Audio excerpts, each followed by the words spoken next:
Graça e paz, meus irmãos, que a bondade e misericórdia do Senhor esteja sobre todos vocês. Infelizmente, esta quarta-feira tivemos alguns problemas técnicos, dentre eles a nossa amada companhia de energia aqui do Pará.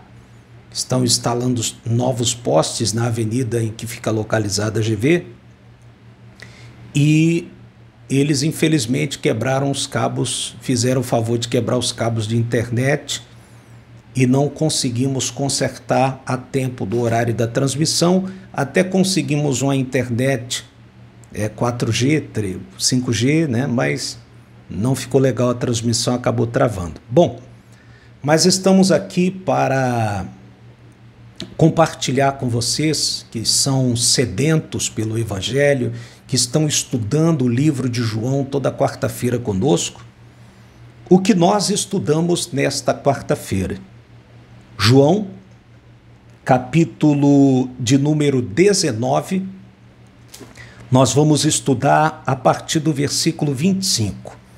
E eu falava nesta quarta-feira para os irmãos que estavam presentes no culto, que Jesus nos ensina aqui, e não na teoria, mas na aplicação, como sempre.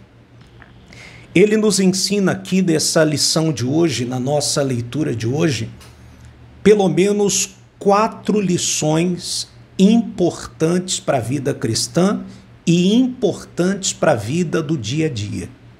Então nós vamos lendo juntos e vamos expondo o versículo e falando dessas lições. A primeira lição, nós já vamos ler aqui juntos. Jesus, aqui como primeira lição, ele mostra o cuidado que nós devemos ter com a nossa família, principalmente com os nossos pais. Vamos à leitura do versículo 25. João capítulo 19, versículo 25. Diz assim: E junto à cruz estavam a mãe de Jesus e a irmã dela, e Maria, mulher de Clopas, e Maria Madalena. Estavam lá junto à cruz, Jesus já estava crucificado, vivendo os últimos minutos de sua vida humana, terrena. Versículo 26. Vendo Jesus sua mãe, e junto a ela o discípulo amado, discípulo de sua confiança, a quem ele muito amava, leal a ele, Jesus disse: Mulher, eis aí teu filho. Depois disse ao discípulo, versículo 27, eis aí a tua mãe. Dessa hora em diante, o discípulo a tomou para casa. Olha só, Jesus, no momento mais difícil da sua vida terrena, porque na cruz ele ainda era o homem Jesus e não o Senhor Jesus. E no momento mais difícil da vida dele, ele teve o cuidado de não deixar, ou a preocupação de não deixar a sua mãe desamparada. Chamou o discípulo amado e é como se estivesse apresentando um ao outro e falou para ela: esse é teu filho, e falou para ele: essa é a tua mãe. Então isso mostra a preocupação de Jesus em não deixar sua mãe, Maria, desamparada. O ser humano, ele é muito complicado. E quantos familiares, principalmente filhos, que desamparam seus pais e alegam o seguinte: eu estou com muitos problemas, a minha vida está cheia de problemas, eu já tenho os meus problemas, eu já tenho as minhas correrias, não tenho tempo, não dá. Tem filho que joga o pai de um lado para o outro. O pai fica igual cigano, de casa em casa, de canto em canto, desamparado por aqueles que deveriam cuidar deles na velhice, cuidar deles no momento difícil. Você concorda comigo? Você conhece alguém assim? Na sua família tem alguém assim? Então, não é desculpa. Eu não tenho tempo, não dá, para você não cuidar da sua família, desamparar a sua família. Não existe desculpa para isso, porque Jesus poderia focar só nele. Ele estava nos últimos minutos de vida, ele estava sentindo dor como qualquer outro ser humano comum. Mas não, é do cristão, é de quem vive esse evangelho genuíno, mesmo estando nos momentos mais difíceis da vida, nunca pensar em si. O evangelho não é sobre eu, o evangelho não é sobre mim, o evangelho é sobre nós. Então essa é a primeira lição que Jesus nos ensina nessa leitura de hoje. Não desampare seus pais, não desampare os seus familiares. Não existe momento difícil que justifique o fato de você desampará-los. Vamos continuar lendo para a gente ver a segunda lição. Versículo de número 28. Depois, vendo Jesus que tudo já estava consumado para se cumprir a Escritura, disse: tenho sede. E não disse tenho sede simplesmente para eu estou com sede, quero água. Jesus nunca falou nada por acaso. Tudo tinha um propósito específico. Então ele disse tenho sede. Versículo 29. Estava ali um vaso cheio de vinagre. Embeberam de vinagre em uma esponja e, fixando-a num caniço de isopo, lhe chegaram à boca.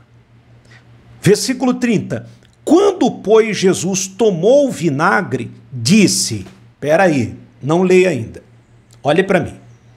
O que Jesus vai dizer aqui, depois que experimenta o vinagre, é uma frase curta, impactante, e só entende quem foi abraçado ou quem abraçou o evangelho genuíno.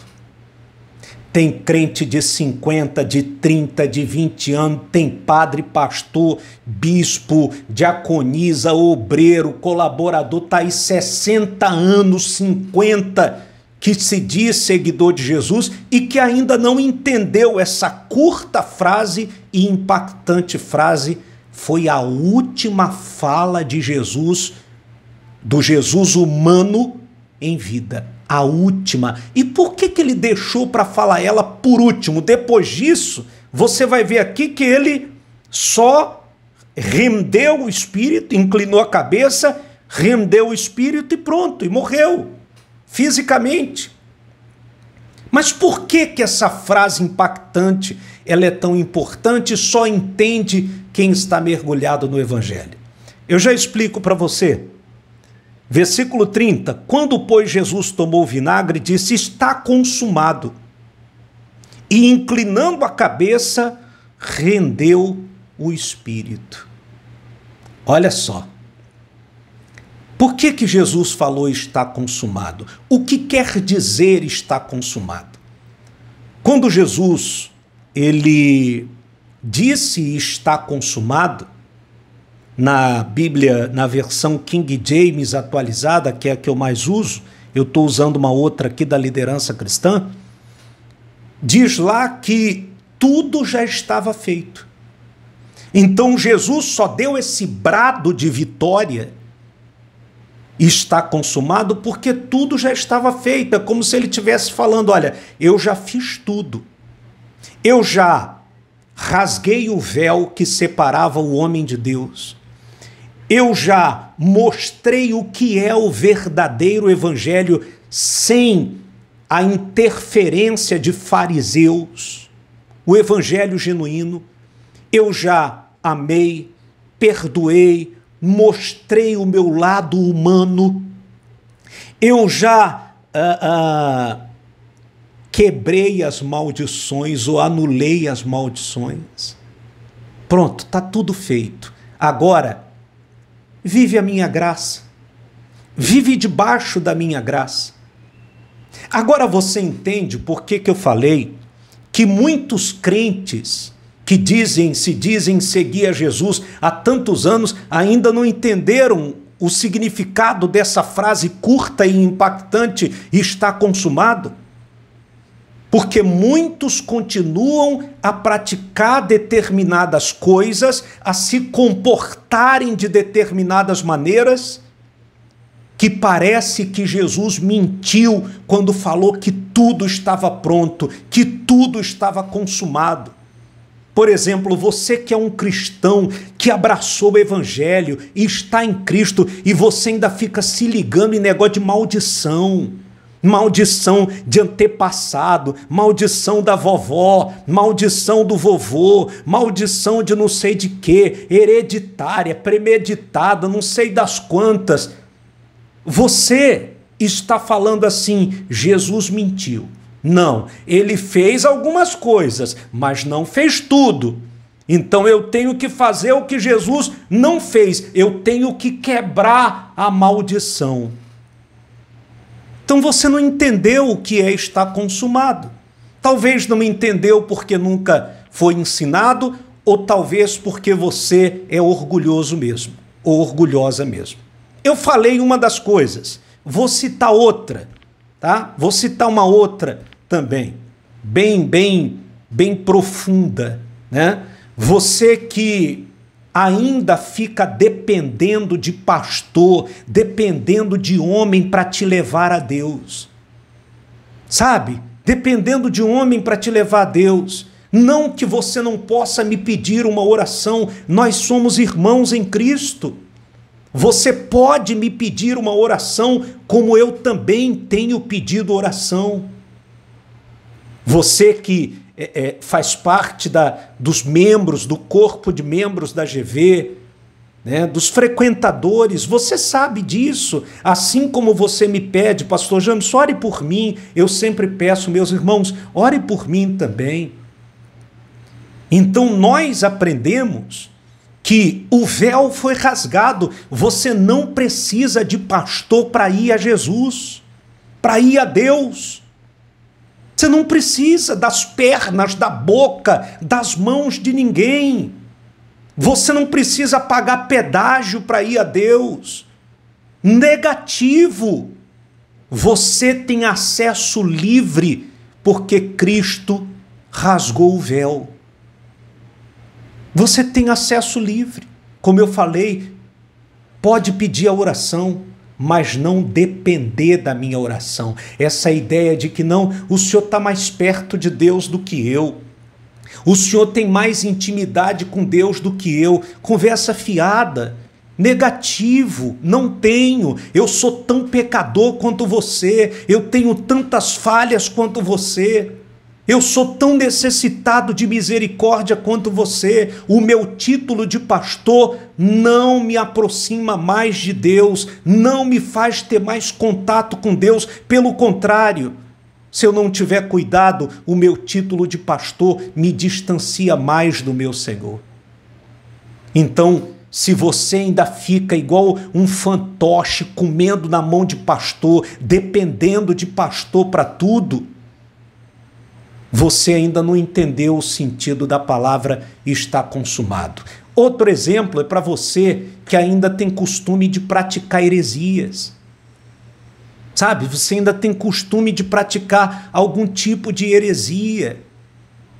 Parece que Jesus não fez a obra completa, meus irmãos, e ele já fez a obra completa. Não é que Jesus, eu estou 50 anos com Cristo, ele está fazendo a obra. Não, ele já fez a obra, por isso que ele disse está consumado. A maior de todas as obras que ele fez foi salvar a sua alma, foi salvar a minha alma, foi a maior obra de todas.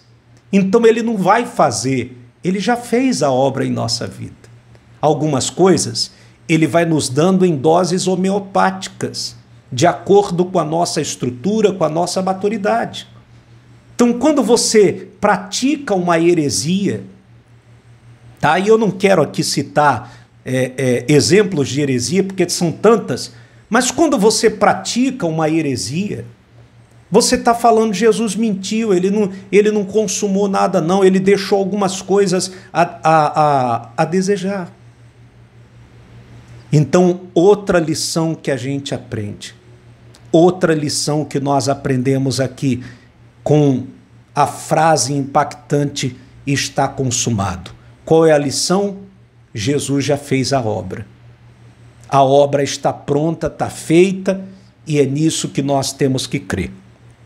Vamos para o terceiro exemplo, versículo 31. Então os judeus, para que no sábado não ficasse os corpos na cruz, visto como era a preparação, pois era grande o dia daquele sábado, rogaram a Pilatos que se lhe quebrassem as pernas e fossem tirados. Quer dizer, queriam quebrar ou deveriam quebrar as pernas dos que estavam crucificados, dentre eles Jesus. Versículo 32. Os soldados foram e quebraram as pernas ao primeiro e ao outro que com ele tinham sido crucificados. Versículo 33. Chegando-se, porém, a Jesus, como vissem que já estava morto, não lhe quebraram as pernas. Mas um dos soldados lhe abriu o lado com uma lança, para conferir se estava realmente morto. E logo saiu sangue e água. Aquele que isto viu, o mesmo soldado que furou Jesus com a lança, aquele que isto viu, testificou, sendo verdadeiro o seu testemunho. E olha o que esse soldado disse: e ele sabe que diz a verdade, para que também vós creais. Olha só, por que Jesus permitiu que todo esse contexto acontecesse? Por que ele não abriu os olhos desse soldado que o furou com uma lança antes da morte? Por que Jesus não lhe mostrou a verdade antes da morte? Por que teve que acontecer a morte para o soldado furar ele com a lança e ver água e sangue saindo para dizer não, tudo que ele falava era verdade. Eu estou testificando, tudo que ele falava era verdade. Por quê, hein? Bom, vamos lá. Aqui nós vamos aprender duas lições. A primeira é que quando você está com a verdade, vive na verdade e crê na verdade, você não precisa se justificar. Você não precisa querer apressar as coisas. Porque mais cedo ou mais tarde, a verdade que você vive, que você prega, que você crê, essa verdade, ela vai reparar todos os danos que as mentiras e as inverdades fizeram. A verdade vem e coloca os pingos nos is. O que nós temos que fazer é só respeitar o processo como Jesus fez. Essa lição é importante. Se você está com a verdade, se você crê na verdade, se você vive a verdade, fique em paz. Uma hora ela vai colocar os pingos nos is. As máscaras vão cair. Pode ter certeza disso. A última lição que nós aprendemos aqui é que tudo tem o seu tempo certo para acontecer. Isso aqui é uma leitura que traz muita paz para o nosso coração, principalmente para aquelas coisas que a gente fica a se perguntar, por que não aconteceu antes? Por que não livrou antes? Por que não converteu antes? Porque As coisas do Senhor só acontecem na hora certa, no momento certo. E foi assim com o soldado. O abrir dos olhos dele aconteceu na hora certa. O testemunho sobre Jesus, que Jesus era verdadeiro, foi na hora certa. Então, se você tem um familiar que ainda não foi alcançado pela graça, ele só vai ser alcançado na hora certa. Se você tem alguns problemas da vida particular, pessoal, que ainda não foram resolvidos, e você se pergunta, puxa, mas por quê? Só serão resolvidos na hora certa. E, por favor, não queira apressar os planos do Senhor, o mover do Senhor, o agir do Senhor. Então, essa foi a mensagem desta quarta-feira do nosso culto, e aqui estou compartilhando com vocês e peço que você compartilhe com mais pessoas. Deixe o seu comentário, deixe o seu like, porque essa é a mensagem, meus irmãos, que realmente nos convence de que foi uma das atitudes mais acertadas da vida nós estourarmos a bolha para abraçarmos esse evangelho. Que o Senhor abençoe a todos.